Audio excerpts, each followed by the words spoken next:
अस्सलाम वालेकुम नाज़रीन, मैं हूं रामीन सैयद और आप देख रहे हैं प्रोग्राम ज़ेरे बहस। नाज़रीन, मुआशी बहाली के लिए हुकूमती कोशिशों के समरात आना शुरू हो गए हैं। पाकिस्तान मुआशी बहाली के सफ़र पर गामज़न नज़र आ रहा है। अस्करी क़यादत और दीगर हुकूमती इदारों की अनथक कोशिशों और मेहनत के समरात भी नज़र आना शुरू हो चुके हैं। सितंबर 2023 में पाकिस्तान की बरामदात 1.15% इजाफे से $2.4 बिलियन तक पहुँच चुकी हैं। शरह नमू में 3.5% तक बेहतरी नज़र आ रही है, जबकि इंटरबैंक में ख़त्म होने वाले कारोबारी हफ्ते में डॉलर का जो रेट है वो कम होने का सिलसिला भी जारी रहा।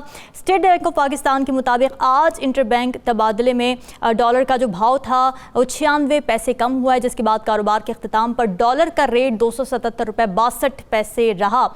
इंटरबैंक में भी देखा गया कि पूरे हफ्ते में डॉलर 5 रुपये 7 पैसे सस्ता हुआ है। इस पर निगरान वज़ीर आज़म अनवारुल हक काकड़ साहब का ये कहना है कि डॉलर के नीचे आने से मुल्क का 4000 अरब रुपए का जो कर्जा है वो कम हो गया है और बहुत जल्द पेट्रोल की नई कीमत भी सामने आएगी। तो ये कितना खुशाइंद है और इस बेहतरी को बरकरार रखने के लिए कौन से इक़दाम करने होंगे, इसी पर हम प्रोग्राम के पहले हिस्से में बात करेंगे। हमें ज्वाइन करेंगे तज़ियाकार राव खालिद साहब और सीनियर तज़ियाकार नजमो साकिब साहब इस्लामाबाद स्टूडियो से हमारे साथ मौजूद होंगे। आप दोनों का बहुत शुक्रिया। राव खालिद साहब, किसी भी मईशत के कुछ फंडामेंटल्स होते हैं। ज़ाहिर है अगर हम पाकिस्तान की बात करें तो एक इन्फ्लेशन है जो कि नज़र आ रही है, फिर साथ ही रिपोर्ट्स ये भी बताती हैं कि ज़र मुबादला के ज़खायर हैं वो 1-1.5 माह की इंपोर्ट्स के लिए काफ़ी होंगे। साथ हम ये भी देख रहे हैं कि स्टॉक मार्केट बढ़ रही है और डॉलर नीचे आ रहा है। ये जो बेहतरी है स्टॉक मार्केट की और डॉलर की, ये उन फंडामेंटल्स को कैसे सपोर्ट करेगी? आप देख रहे हैं इवेंचुअली बेहतरी आते हुए?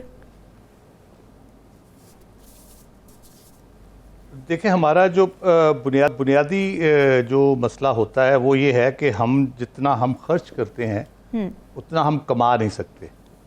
तो उससे प्रॉब्लम शुरू होती है बेसिक हमारी। फिर उसके बाद हमारी जो पब्लिक सेक्टर की जो एंटिटीज़ हैं, कुछ जो अरबों रुपए हमारे हर साल खा जाती हैं, उनका हम कोई इलाज नहीं कर पाए। फिर उसके बाद हमारा पेंशन बिल 700 अरब रुपए का, यानी जो गैप है वो हम उसको कम, IMF भी कंडीशनलिटी लगाता है, सब कुछ करता है, हम गैप कम करने की कोशिश करते करते हम कामयाब नहीं हुए उसमें आज तक। हमेशा बड़ा ही है, पीछे नहीं आया। हम फिगर आगे पीछे करके 4% 5% कर लेते हैं, लेकिन 7-8% से वो ज़्यादा ही गैप होता है। तो वो एक बुनियादी मसला तो वो हमारा मौजूद है, जिसमें आपकी टैक्स रिफॉर्म्स बहुत इंपॉर्टेंट है और टैक्स बेस को बढ़ाना बहुत इंपॉर्टेंट है। जो हम पिछले 70 साल से या कम से कम 50 साल से तो कोशिश कर रहे हैं टैक्स बेस को बढ़ाने की, लेकिन हम बढ़ा नहीं पाए और उसमें रेजिस्टेंस ख़ास तौर पे रिटेल सेक्टर से बहुत ज़्यादा आती है। परचून, थोक परचून का जो काम है उस पर बहुत ज़्यादा आती है। फिर एग्रीकल्चर सेक्टर है। उसके बाद जो पिछले 20-25 साल से जो बहुत ज़्यादा फ्लरिश किया जिसने, वो आपका प्रॉपर्टी सेक्टर। तो इन सब को हम उसमें नहीं ला सके, जिसकी वजह से हम जो वो गैप है उसको फिल नहीं कर पा रहे। तो वो उसमें हमारा जो करने के लिए हमें सारे मामलात हमें उधार लेना पड़ता है। भले बैंकों से लें, 22% की शरह आप चल रही है। अगर हम बैंकों से पैसे लेके काम चलाएंगे अपना, तो आप देखिए आपको रिटर्न क्या करना पड़ेगा। आपके हर साल नया फिगर आता है, हर गवर्नमेंट के साथ नया फिगर आता है कि इतने हज़ार अरब के मकरूज़ हो गए। फिर इंटरनेशनल आपका पेमेंट्स का सिलसिला आता है, उसमें हमें उसके लिए अपनी इकॉनमी भी ठीक करनी है, अपने टैक्स रेवेन्यू भी ठीक करने हैं, और जो हमारा ज़र मुबादला जो है जो हमने इकट्ठा करना है, उसके 2-3 जो पहलू हैं इकट्ठा करने के। एक तो ऑब्वियसली एक्सपोर्ट है उसका आपका, उसके बाद रिमिटेंसेस है जिसके ज़रिए आप लाते हैं। फिर तीसरा जो आप उसमें एलिमेंट कह सकते हैं कि जो यहाँ पे हम IMF ने पैसे दे दिए, डोनर एजेंसीज के पैसे जो फॉरेन करेंसी में यहाँ पे आते हैं, तो वो एक सेगमेंट वो होता है, लेकिन वो खर्च होने के लिए आते हैं, इसलिए हम उसको उस तरह से कंसीडर नहीं कर सकते। एक दफ़ा बैंक के आपके रिजर्व्स में वो ज़रूर आ जाते हैं, काउंटिंग में, या बैंकों के पास जो होते हैं वो काउंटिंग में ज़रूर आ जाते हैं, लेकिन वो आपका पैसा उस तरह से नहीं होता जिस तरह बैंकों का पैसा आपका नहीं होता, जो डॉलर आपके पास रिजर्व में रखते हैं। तो ये सारी बुनियादी चीज़ें ऐसी हैं जिनको करने के लिए हम बहुत अरसे से कोशिश कर रहे हैं, अपने मामलात को बेहतर करने की कोशिश कर रहे हैं। एक खुशाइंद बात है कि अभी रिवाइज़ किया है IMF ने, हमारा जो वर्ल्ड बैंक ने, जो GDP ग्रोथ है वो कुछ 2% के करीब उसने रिवाइज़ की है। लेकिन साथ ही साथ कल जो एशिया पैसिफिक के ऊपर उन्होंने उनके जो कृष्णा श्रीनिवासन है, उन्होंने एक ब्रीफिंग दी है बड़ी तवील, जिसमें वो कह रहे हैं कि जो ब्राइट स्पॉट है हमारा ग्लोबल प्रोजेक्शन का, वो है एशिया पैसिफिक। एशिया पर्टिकुलरली और एशिया पैसिफिक जो खिता है पूरा, वो कह रहा है 2/3 ग्लोबल कंट्रीब्यूशन यहाँ से आएगा। और ये तकरीबन हमारी जो प्रोजेक्शन है वो 4.6 2022-23 की और 4.2 2023-24 की जो ग्रोथ इस खिते की होगी। अच्छा, लेकिन उसमें जो सबसे प्रॉब्लम आ रही है वो चीन के प्रॉपर्टी सेक्टर की आ रही है। ठीक है, इसी अच्छा, वो कैसे? तरह अगर हम अमेरिका की तरफ जाएं, उनका जो कंज्यूमर वो है कंजम्पशन, उसकी बेसिस के ऊपर उनके भी इन्फ्लेशन बढ़ने के चांसेस है। अच्छा, सबसे बड़ा मसला उसमें फिर जो यूक्रेन वॉर का उन्होंने प्रोजेक्शन दिया कि रूस यूक्रेन वॉर उसकी वजह से प्रॉब्लम है और आ भी सकती है। फिर हम देखते हैं इसराइल और फ़लस्तीन का जो मिडल ईस्ट में मसला शुरू हो गया। ये जो एनर्जी हब है हमारा, वो कह ले कि फूड ग्रेन हब है, ये एनर्जी हब है। यूक्रेन फूड ग्रेन हब और ये एनर्जी हब, दोनों जगह पे अगर प्रॉब्लम आ जाती है तो मे भी ये जो प्रोजेक्शन है IMF की ये शायद चेंज हो जाए। तो हम जितनी कोशिश कर रहे हैं, बहुत अच्छी कोशिश कर रहे हैं, डॉलर को हम नीचे लेके आए हैं, उसको कंट्रोल किया है, बाकी मामलात में हमने बेहतरी की है। SAFC में अगर कामयाबी से इन्वेस्टमेंट आनी शुरू हो जाती है और हम टैक्स बेस बढ़ा लेते हैं तो यकीनन हमारे लिए बहुत प्रॉस्पेक्ट्स जो हैं वो बहुत अच्छे हो जाएंगे और बेहतर होंगे। साथ साथ पॉलिटिकल स्टेबिलिटी आ जाती है। इलेक्शन जनवरी में इलेक्शन एक्सपेक्टेड है, तो उसके बाद जो है एक मुंतखब हुकूमत भी होगी। लेकिन ये इंटरनेशनल फैक्टर्स जो है ना, इसको हम रूल आउट नहीं कर सकते। ये जब आते हैं तो फिर उसका इम्पैक्ट जो है ना वो बहुत ज़्यादा होता है। एक जो इम्पोर्टेंट चीज़ है वो हमें इंटरनली जो इम्पैक्ट आ रहा है, डॉलर नीचे आ रहा है, उसका जो इम्पैक्ट आना चाहिए यहाँ पे हमारे जो प्राइसेस के ऊपर आना चाहिए, बाकी चीज़ों पे आना चाहिए।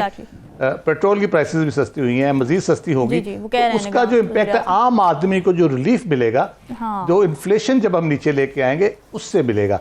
इन्फ्लेशन हमारी खित्ते में सबसे ज्यादा है, दुनिया में सबसे ज्यादा है, यानी वो हमें उसको टैकल करना बहुत जरूरी है और उसकी रीजंस भी पता होनी चाहिए। हमारे खित्ते में बेहतर हो रही है सूरत हाल ओवरऑल, इन्फ्लेशन नीचे जा रही है, लेकिन हमारी नहीं बहुत ज्यादा नीचे तो आ ही नहीं रही, लेकिन स्टेबल भी अगर है तो 23% पे है तकरीबन। देखते हैं कि हो सकता है वक्त के साथ साथ ज़ाहिर है जब ये इकोनॉमिक इंडिकेटर्स कुछ बेहतर हो रहे हैं, ज़ाहिर है जब करेंसी रेट बेहतर होता है तो फिर इसके असरात बाकी चीज़ों पर पड़ते हैं, इन्फ्लेशन पर भी पड़ते हैं। मैं नजमू साकिब साहब से उनका ओपिनियन ले लूँ।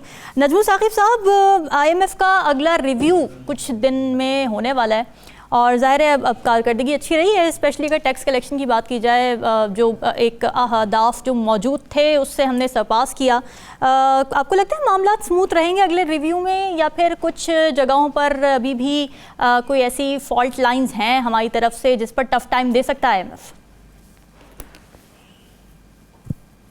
अगर तो रामीन इकनॉमिक इंडिकेटर्स पे बात हो तो मेरे ख्याल में इस वक्त सूरत हाल पिछले 2 महीनों की सूरत हाल से बहुत बेहतर है। लेकिन अगर IMF उसमें थोड़ी सियासियात डालेगा और ख़ास तौर पे जो पाकिस्तान का स्टैंड इस वक्त है मशरिक़ वस्ता पे और इजराइल पे, और कुछ उसमें सियासियात आ जाती हैं तो शायद कोई 1-2 नई पख जो है वो बीच में डाल दी जाए। मेरे ख्याल में उसूली तौर पे ये जो नवंबर का रिव्यू है ये हमें बड़ी आसानी के साथ ये तय करने की ज़रूरत भी है और हम मेरा ख्याल है इसको कर भी लेंगे। असल चीज़ जो है ना, असल मसाइल कहीं और हैं। और मैं जब देखता हूँ, जब मुझे IMF की बात करता है कोई और कहता है जी कि IMF का ये फलाना रिव्यू कैसे होगा, तो मैं सोच में पड़ जाता हूँ कि मैं ये IMF के चक्कर में पड़ा क्यों। सही बात है, मेरे मुल्क में सारा कुछ मौजूद है, हर किस्म के नेचुरल रिसोर्सेज हैं, मेरे बंदे जो हैं, मेरे जो स्किल्ड लेबर है, मेरे काम करने वाले लोग, मेरे खिलाड़ी, हर जगह पे हमने अपने आप को मुमय्यज़ किया है। क्यों हम IMF?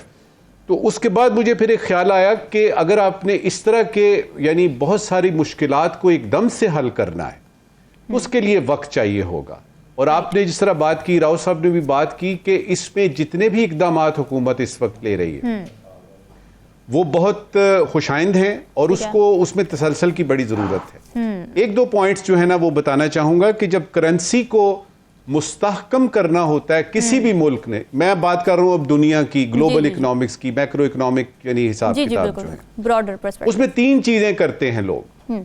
अपनी फॉरेन करेंसी के रिजर्व्स को बेच देते हैं, ठीक है, आपकी करेंसी मुस्तहकम हो जाती है। सही। आपके पास अगर सोने का, गोल्ड का कोई खजाना है या कुछ आपके पास स्टॉक्स हैं, आप उसको बेच देते हैं। ये तो हो गए 2 तरीके।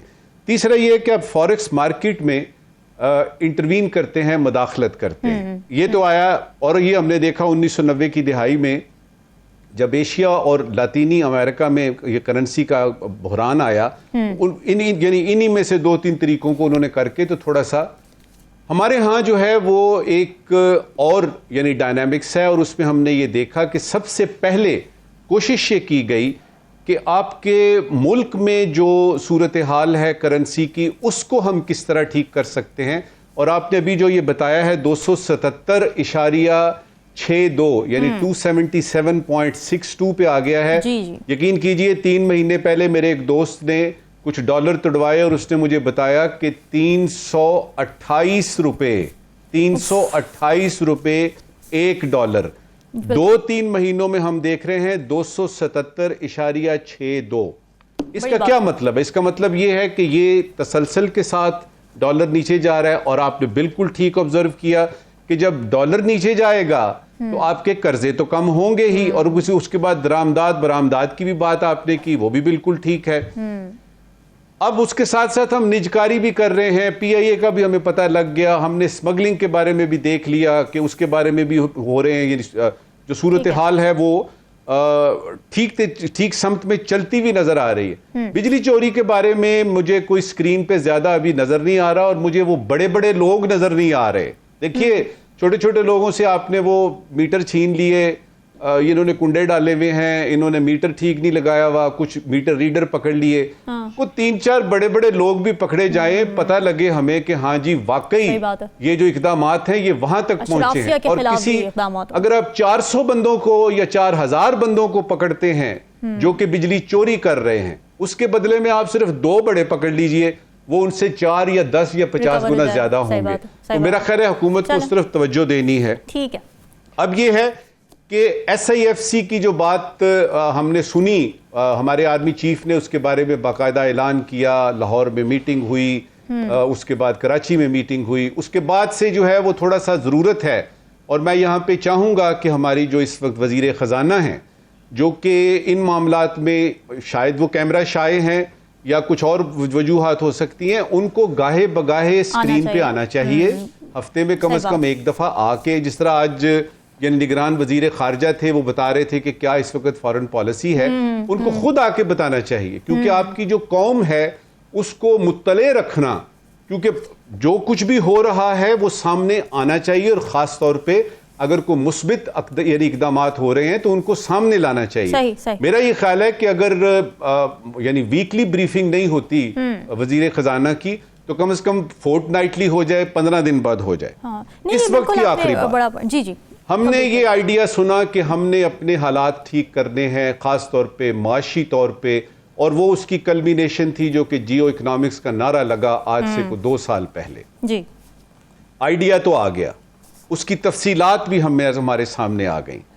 अब यह है कि एक्शन का दौर इस वक्त मुझे नजर आ रहा है, और उस एक्शन में मुझे चाहिए कि कोई डिस्क्रिमिनेशन ना हो, उसमें ऐसा हो कि जो काम कोई भी गलत कर रहा है, मैं अगर बिजली का बिल नहीं देता और मेरे दोस्त हैं यानी वापडा में या येस्को वगैरह, पेस्को शेस्को टेस्को में, तो उसकी वजह से मुझे पकड़े ना, मैं नहीं दे रहा तो मुझे पकड़े, क्यों नहीं पकड़ते आप? तो उन लोगों को भी यानी बीच में लेके आए। और ये जो टैक्स की बात है, यकीन कीजिए एक दफा मैं लेक्चर दे रहा था एक जगह पे, तो मुझे किसी ने कहा जी कि अगर एक एक्शन पाकिस्तानी हुकूमत ने लेना है जिसकी वजह से IMF से जान छूट सके, जिसकी वजह से आपकी जो इकोनॉमी है वो सही रास्ते पे गामजन हो जाए, वो एक एक्शन कौन सा है? कौन सा?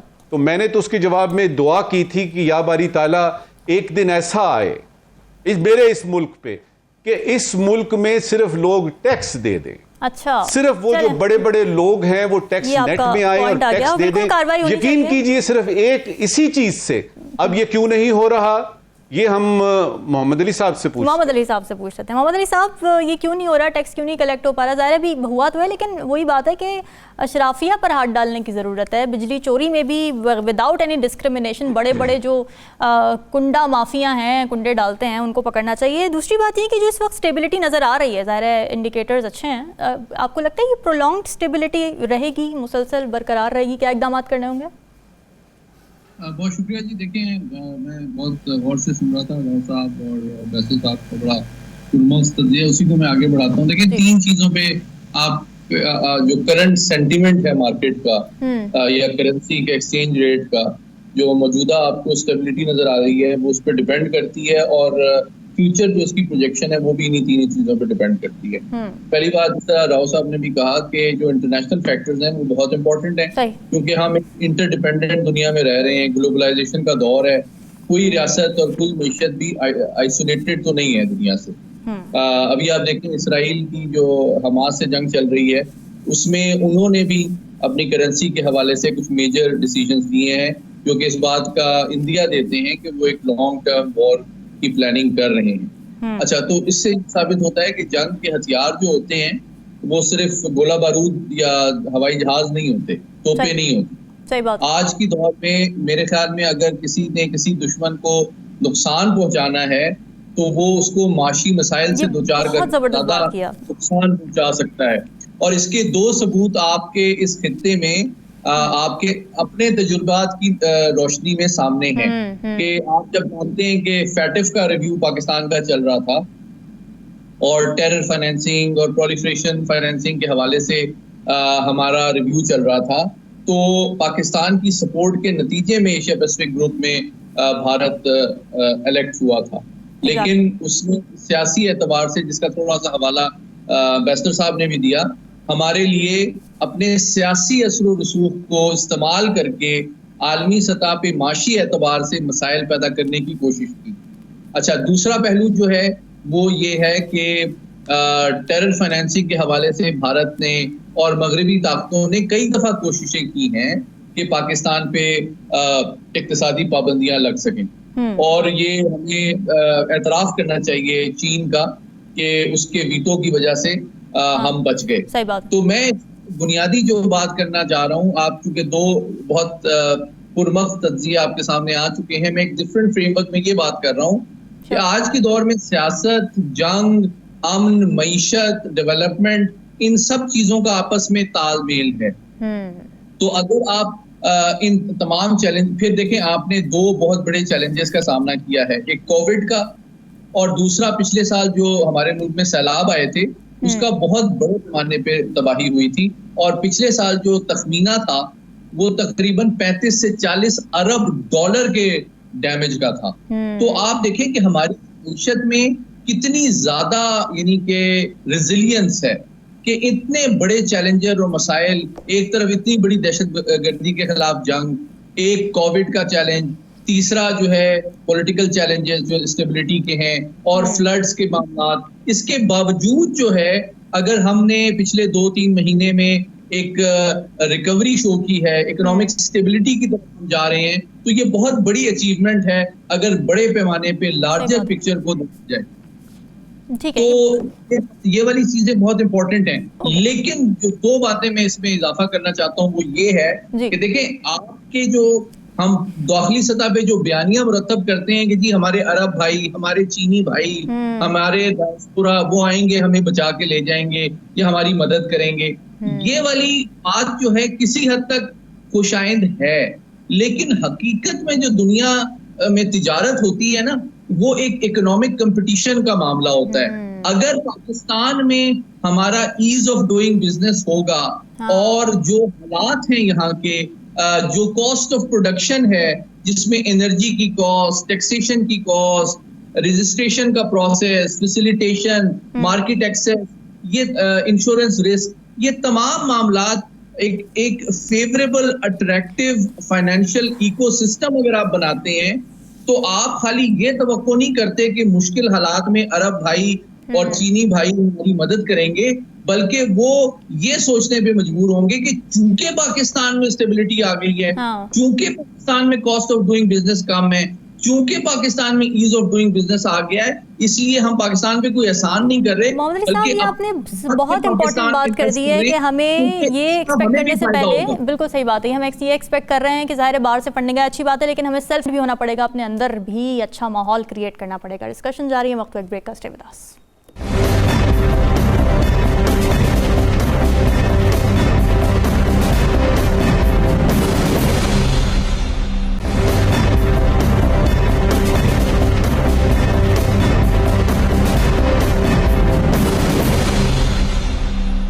Welcome back Baig ji, cricket world cup 2023 का कल बड़ा मैच हुआ पाकिस्तान और भारत के दरमियान। पाकिस्तान को भारत के हाथों शिकस्त हुई। इस पर जहां शायकीन और क्रिकेट एक्सपर्ट्स तनकीद करते नजर आ रहे हैं, वहीं कुछ एक्नॉलेजमेंट्स, कुछ रियलाइजेशंस कप्तान और कौमी टीम के डायरेक्टर की तरफ से भी सामने आई हैं। कप्तान बाबर आजम का ये कहना था कि भारत के खिलाफ हमारा मिडिल ऑर्डर मुकम्मल तौर पर नाकाम रहा, जो कि वाज़ेह भी था। फिर उन्होंने ये भी कहा कि अच्छा आगाज़ लेने के बावजूद हम अच्छा खेल पेश नहीं कर सके, तेज़ी से विकेटें गिरने के बायस हमें शिकस्त हुई है।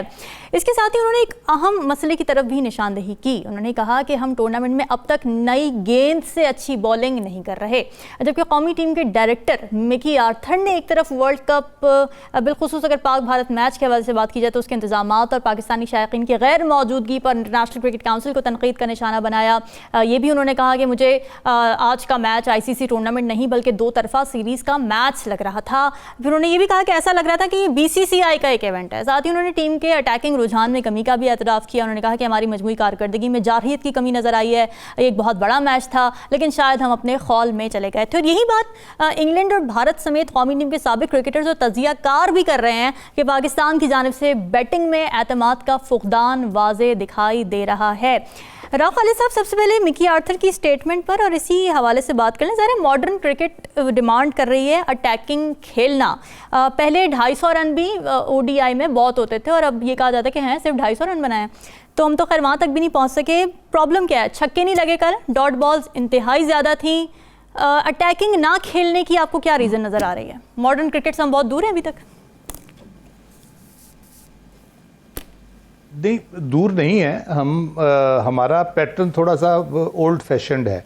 हम हमारा जो पूरा रिकॉर्ड है, बार बार वो बता भी रहे हैं कि पहले 10 ओवरों में हमारे पता नहीं कितने 1200-1500 बॉल हो गए हैं, हमने छक्का नहीं मारा। पहले जो 10 ओवर्स होते हैं, जो पावर प्ले जिसको कहते हैं, तो वो यकीनन एक हमें कमी उसमें महसूस की जा रही है। उसमें एक बदकिस्मती हमारी ये रही, फ़ख्र हमारे पास ऐसा प्लेयर है जो उन ओवर्स में बहुत अच्छा वो कह ले के खेल सकता है और मार सकता है।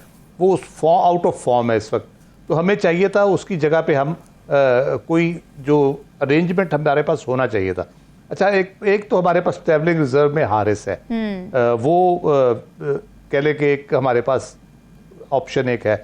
दूसरा हमें रखना चाहिए था एक दो ऐसे लड़के मजीद जो पावर प्ले में अपना ओपनर भी हो और पावर प्ले में बेहतरीन परफॉर्म कर सके, बड़ी शॉट्स खेल सके। जरूरी नहीं है कि हर शॉट लगे, लेकिन कम से कम उनमें ये टेंडेंसी होनी चाहिए कि जहां अपॉर्चुनिटी आती है कि वो अगर लेग पे या ऑफ स्टंप पे बॉल आता है जो चौका लग सकता है नीचे खेल के, वो फील्डर के ऊपर से उसको छक्का या ज्यादा रन 4 की बजाय 6 ले सके और कंटिन्यूसली ये हर ओवर में एक दो शॉट्स ऐसी करे। कई तो ऐसे प्लेयर है, आज हम अफगानिस्तान का मैच देख रहे हैं, उसमें किस तरह से उन्होंने ओपन में पिटाई की है इंग्लैंड के बेहतरीन बॉलर्स की, अच्छे फास्ट बॉलर है उनकी की है। अच्छा, बैटिंग में यकीनन हमारा ये तो स्टेटमेंट ऑफ फैक्ट है बाबर की कि कोलैप्स कर गया, हमारा परफॉर्म नहीं किया, ये तो फैक्ट है, सबने देखा कि परफॉर्म नहीं किया। क्यों परफॉर्म नहीं किया, ये सोचने की बात है। क्या वो वाकई प्रेशर ले गए? अगर पहले 4 प्लेयर जब खेल रहे तो उस वक्त हमें प्रेशर नहीं नजर आया। आउट जरूर हो गए, अच्छी बॉल पड़ी या गलत खेल गए, लेकिन उस पर तो प्रेशर नजर नहीं आया।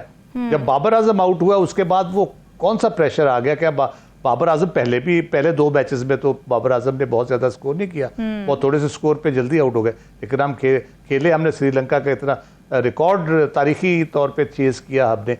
तो मतलब ये कहने का कि कोई ऐसी प्रॉब्लम नहीं थी, अगर थी तो उसको बैठ के डिस्कस करना चाहिए, पॉइंट आउट करना चाहिए। जहां तक बॉलिंग का ताल्लुक है, जो मिडिल ऑर्डर पर या टेल एंडर्स, वो इसलिए हुआ कि जो हमारे पहले आए ओपनर्स जो आए उन्होंने ज़ाहिर स्कोर तो किया जो भी किया, लेकिन हिटिंग नहीं की, पावर प्ले में उस तरीके से जारहाना नहीं खेला। इसी पर बात कर रहे हैं। नजमुल साकिब साहब, एक कैप्टन में ये टेंडेंसी होनी चाहिए कि वो मौके पर कंडीशंस के हिसाब से इम्प्रोवाइज भी कर सके। अब ज़ाहिर अगर वो देख रहे हैं बाबर आजम की कैप्टनसी पे भी कुछ ज़ाहिर सवालात उठ रहे हैं, आप समझते हैं कि उनके पास प्लान B होना चाहिए था? क्यों इम्प्रोवाइज नहीं कर पाते वो अकॉर्डिंग टू द कंडीशंस?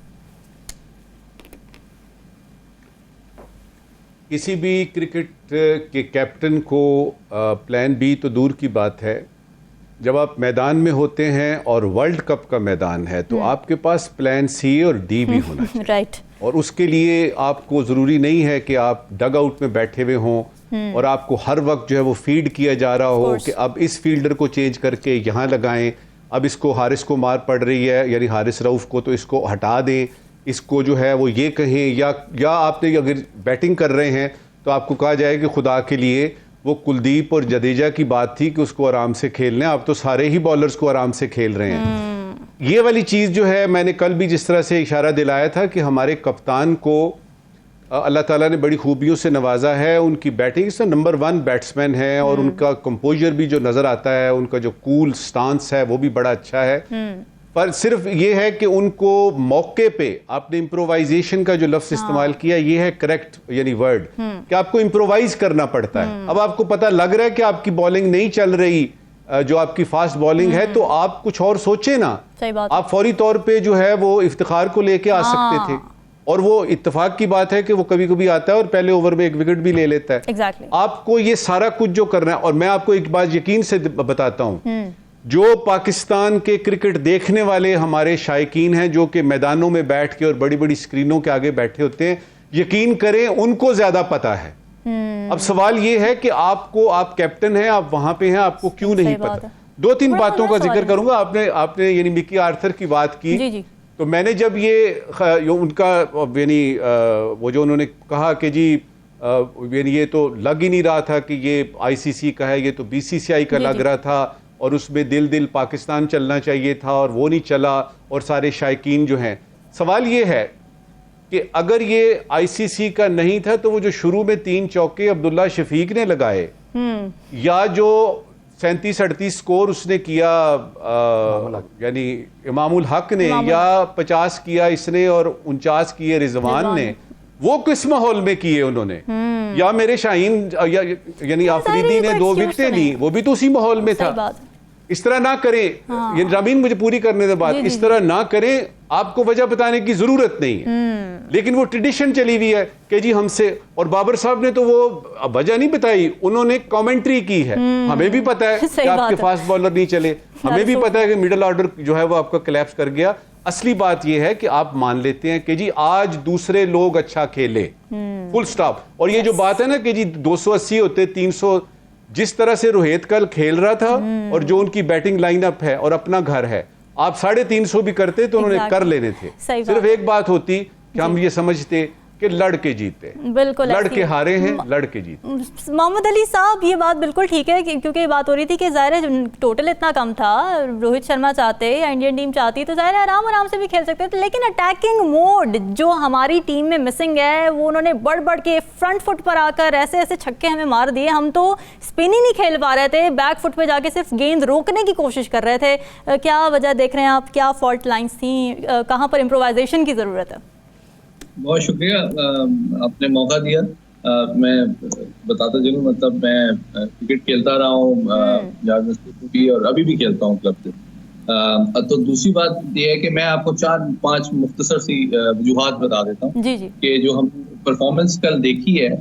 देखिए, अगर आपको कोई बहुत ही लजीज डिश मिले और देखने में बड़ी दीदा ज़ेब हो, लेकिन खाने में और चखने में अच्छी ना हो, तो आप देखते हैं कि इसके पीछे क्या मुहर्रिकात हैं। ठीक है, अब वो जो आपने कल 100 ओवरों के दौरान जो परफॉर्मेंस देखी है, वो सिर्फ उस दिन की चीज नहीं है, उसके पीछे क्या मुहर्रिकात हैं, वो 5 मुहर्रिकात हैं। पहली बात जो है, मैं आपके प्रोग्राम की तवसत से ये बताना चाहता हूँ कि देखिए, सबसे बड़ा मसला हमारे क्रिकेट बोर्ड का ये है कि अनफॉर्चुनेटली हम एक फॉर्मर वर्ल्ड चैंपियन टीम है, और हम शायद वाहिद क्रिकेट बोर्ड होगा हमारा जिसका चेयरमैन मैंने आज तक नहीं देखा जो कभी क्रिकेटर रहा हो। पहली बात That is very important. उसमें इत्तेफाक है, मतलब किसी सियासी अपॉइंटेड आदमी में वो क्या सलाहियतें और अंडरस्टैंडिंग क्रिकेट की होती है जो हमारी हर हुकूमत ये समझती है कि वो क्रिकेटर में नहीं हो सकती। मतलब कभी भी कोई क्रिकेटर क्यों आपका चेयरमैन नहीं बनता? इतने बड़े बड़े आपके सुपरस्टार्स हैं। ज़हीर अब्बास आईसीसी का प्रेसिडेंट रह चुका है इलेक्टेड, सही बात है, पूरी इंटरनेशनल क्रिकेट काउंसिल का, लेकिन पाकिस्तान के बोर्ड का चेयरमैन मैंने कोई क्रिकेटर कभी नहीं देखा। पता नहीं, पहली बात ही मैं इसलिए बताना चाह रहा हूँ कि सारे फैसले, सिलेक्शन, साल का calendar, programme, type of activity तो वहां से फ्लो होती है ना, नंबर 1। दूसरी बात जो है वो ये है कि हमारी टीम का अगर आप 5 साल का रिकॉर्ड देखें तो रिजल्ट्स तो बहुत अच्छे हैं। हाँ। लेकिन टाइप ऑफ क्रिकेट में मेरे ख्याल में आपने भी ये बात की और राव साहब ने भी ये बात की कि हमारी अंदाजे क्रिकेट जो है ना वो थोड़ी सी किसी हद तक उतनी कंटेम्प्रेरी नहीं है जितनी के बाकी टीमें हैं। अच्छा, तो होता क्या है कि हमें बहुत ज्यादा क्रिकेट T20 की तरफ चले गए हैं। उसकी वजह से अब 2 टीमें हैं हमारे पास, एक टेस्ट के लिए है और एक T20 के लिए। उसका टेम्परामेंट, टेक्निक बिल्कुल डिफरेंट है। अब उसमें जो चीज निगलेक्ट हो रही है वो ODI है। अगर आप पिछले 1 साल की, अभी भी आप अपने प्रोड्यूसर को कहें आपको लिस्ट निकाल के देखें तो दुनिया की इस वक्त 8-9 टीमें वर्ल्ड कप खेल रही हैं, उसमें शायद सबसे कम वनडे मैचेस 1 साल में पाकिस्तान टीम ने खेले। बिल्कुल ठीक बात। नंबर 1। अब इसका नुकसान क्या होता है कि वो लड़के जो कि सारा साल 6 लीग में T20 खेलते हैं, उसी टेक्निक के साथ ये जब वनडे में आते हैं तो वो एक्सपोज हो जाते हैं। फखर की बात की गई, फखर बड़ा जबरदस्त प्लेयर है दुनिया का, लेकिन वो T20 में इतना ज्यादा इन हो गया है कि वो अपनी टेक्निक ही भूल जाता है और ODI में उसको इनिंग बना के फिर खेलना पड़ता है। सही बात। अच्छा, जब आपकी टेक्निक नहीं होती तो आपके जो हरीफ हैं वो आपके वीडियोस देखते हैं। कल एक इंडियन प्लेयर ने इंटरव्यू में कहा कि मैं पाकिस्तान के बैट्समैन की 2 दिन से वीडियोस देखता रहा कि इनकी क्या टेक्निक है और कहां से उनको किस तरह की बॉल करानी है मैंने। तो इतना ज्यादा फोकस होता है अब इन चीजों पे, टेक्नोलॉजी का रोल बहुत ज्यादा है। और जो तीसरी बात है वो मैं समझता हूं कि देखें, ये पाकिस्तान की जो पूरी टीम है, ये पहली दफा शायद इंडिया में एक हाई प्रेशर मैच खेल रही थी हैदराबाद में 1 लाख से ज्यादा शायकीन के सामने। तो वो भी एक प्रेशर था। अच्छा, और चौथी बात ये है कि मैं समझता हूं कि थोड़ा सा ना इनोवेटिव की जो बात हो रही है उसको मैं हल्का सा एक्सप्लेन कर देता हूं कि देखिए, एक और प्रॉब्लम हमारे यहाँ ये है जो कि नजर आ रहा है और मुझे ये दुख से कहना पड़ता है कि जो पहला मैच भी हुआ था उसके बाद मैंने ये प्रिडिक्ट किया था कि हमारी जो वीकनेस है ना, वो 2 बड़ी वीकनेस है। एक वीकनेस हमारी ये है कि हमारे चूंकि T20 ज्यादा खेलते हैं, उसमें फास्ट बॉलिंग होती है, तो स्पिन को अच्छा खेलने वाले लोग अपर टॉप ऑर्डर में कम है। ठीक है। और दूसरा, हमारा स्पिन का जो रेगुलर स्पिनर है वो नहीं है, वो पार्ट टाइम स्पिनर है। तो वो जो 15 ओवर से लेके 40 ओवर तक का टाइम है उसमें वो दूसरी टीमों को खुला टाइम मिल जाता है रन भी बढ़ाने का, विकेट भी बचाने का। ये वीकनेसेस हैं, अपनी जगह पर हैं और इनको कैसे ठीक करना है ये बहुत है। बाबर आजम की कैप्टनसी पर भी सवाल उठने, देखते हैं वो अगले मैचेस के लिए किस तरह इम्प्रोवाइज करते हैं, किस तरह तैयार करते हैं। यहाँ वक्त एक ब्रेक का, स्टे विद अस।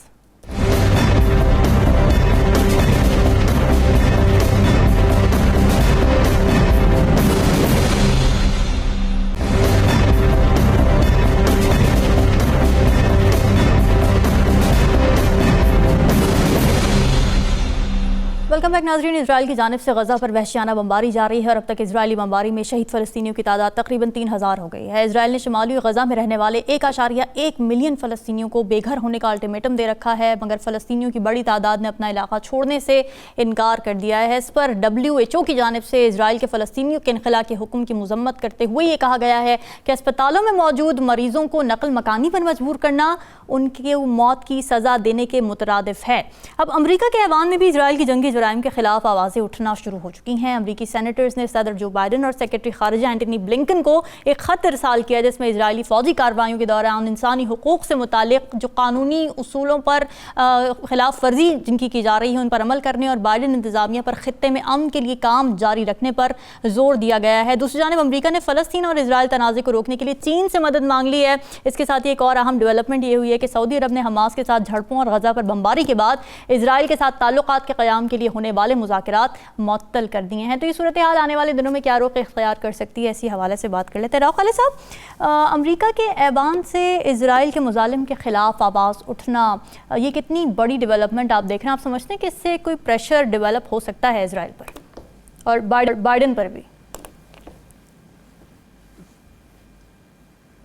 हमारे सामने जो तारीख है उस खित्ते की और इसराइल की हाई हेडेडनेस की, जिस तरह वो कलेक्टिव पनिशमेंट करता है किसी एक भी इवेंट के जवाब में, हमने देखा है कि उसको कभी किसी ने को पूछा नहीं, किसी ने हाथ नहीं रोका जब वो कर रहा होता है ये सारा कुछ जैसे अब कर रहा है। और उसके बाद जब ये सेटल डाउन हो जाती है चीज़ें तो इसराइल को कोई कह ले कि कोई उंगली नहीं उनकी तरफ उठाता कि आपने ये गलत किया था या ये आपने ज्यादती की थी। ये सारा कुछ बिल्कुल बलियामेट हो जाता है और इसराइल की सपोर्ट उसी तरह से धड़ल्ले से जारी रहती है। इसलिए अभी भी कोई उम्मीद नहीं है। इसराइल की हाई हैंडेडनेस रुक नहीं रही है। जो मजालिम उसने अरसद राह से किए जा रहे हैं, अब वो बिल्कुल उसकी इंतहा को पहुंच गया है। यानी अब बहुत सीरियस खतरे में वो सारी पॉपुलेशन है जिसके वो बॉर्डर पे सैकड़ों टैंक लेके पहुंच चुका है और उनको मुसलसल फोर्स किया जा रहा है कि आप साउथ गजा की तरफ मूव कर जाएं। कुछ लोग डर के निकले भी हैं, लेकिन तकरीबन 11 लाख की ये आबादी जो है वो इस वक्त इसराइल के रहमो करम पे है। वो क्या फैसला करते हैं। अगर तो उन्होंने अटैक का फैसला कर लिया तो उन्होंने यकीनन मिलियामेट कर देना है। एक बहुत बड़ा डिज़ास्टर होगा, लेकिन इसके बावजूद भी मुझे लगता है कि दुनिया इसराइल को उस तरह से बुरा भला नहीं कहेगी। ले दे के उन्होंने सुलह करानी है, उसके बाद कहना अच्छा जी करते हैं, 2 स्टेट करते हैं, सारा कुछ अब तक का जो तजर्बा हमारा रहा है। लेकिन सूरत हाल जो है वो बहुत गंभीर है, क्योंकि इसराइल ने बड़ा वाज़ेह तौर पे कहा है, आज की स्टेटमेंट है उनकी, कि हमास के खात्मे तक कोई हल हमें कबूल नहीं है। इसका मतलब है वो सीज फायर करने को तैयार नहीं है, वो बैक ऑफ करने को तैयार नहीं है गजा से। वो गजा पे हमले के लिए पूरी तरह जो उसने प्लान किया हुआ है उसके मुताबिक वो पूरी तरह जाने को तैयार है।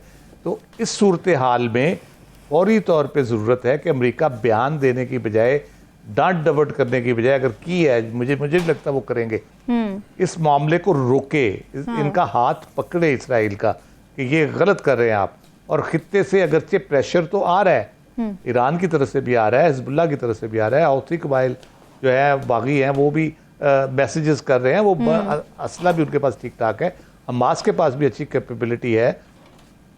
तो ये तो बहुत बड़ी आग लग जाएगी अगर ये नहीं रोका जाता उसको। तो इस चीज़ को रियलाइजेशन करने की ज़रूरत है। हेल्थ फैसिलिटीज़ की आपने बात की, 70% जो कम अज़ कम वहाँ पे WHO की रिपोर्ट है कि 70% लोग जो हैं वो उनके पास किसी किस्म की कोई हेल्थ फैसिलिटी नहीं है, जिसमें ज़ख्मी भी हैं, बच्चे भी हैं।